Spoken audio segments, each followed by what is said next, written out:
بسم اللہ الرحمن الرحیم۔ شروع اللہ کے نام سے جو سب پر مہربان ہے، بہت مہربان ہے۔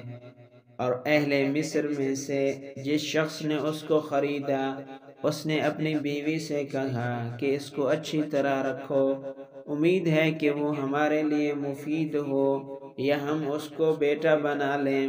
اور اس طرح ہم نے یوسف علیہ السلام کو اس ملک میں جگہ دی، اور تاکہ ہم اس کو باتوں کی تعویل سکھائیں۔ اور اللہ اپنے کام پر غالب رہتا ہے، لیکن اکثر لوگ نہیں جانتے۔ اور جب وہ اپنی بھرپور جوانی کو پہنچا تو ہم نے اس کو حکمت اور علم عطا کیا، اور نیکی کرنے والوں کو ہم ایسا ہی بدلہ دیتے ہیں۔ اور یوسف علیہ السلام جس عورت کے گھر میں تھے، وہ اس کو پھسلانے لگی، اور ایک روز دروازے بند کر دیے اور بولی کہ آ جا۔ یوسف علیہ السلام نے کہا، اللہ کی پناہ، وہ میرا آقا ہے، اس نے مجھے اچھی طرح رکھا ہے۔ بے شک ظالم لوگ کبھی کامیابی نہیں پاتے۔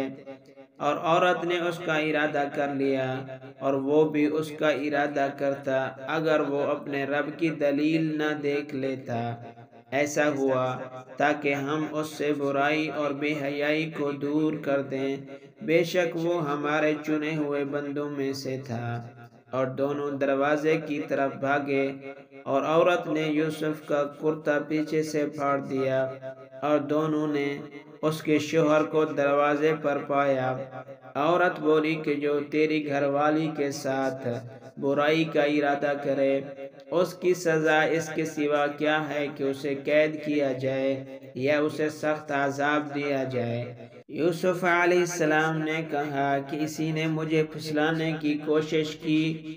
اور عورت کے کنبہ والوں میں سے ایک گواہی دینے والے نے گواہی دی، اگر اس کا کرتا آگے سے پھٹا ہوا ہو تو عورت سچی ہے اور وہ جھوٹا ہے، اور اگر اس کا کرتا پیچھے سے پھٹا ہو تو عورت جھوٹی ہے اور وہ سچا ہے۔ پھر جب عزیز نے دیکھا کہ اس کا کرتا پیچھے سے پھٹا ہے تو اس نے کہا کہ بے شک یہ تم عورتوں کی چال ہے، اور تمہاری چالیں بہت بڑی ہوتی ہیں۔ یوسف، اس سے درگزر کرو، اور اے عورت، تو اپنی غلطی کی معافی مانگ، بے شک تو ہی خطا کار تھی۔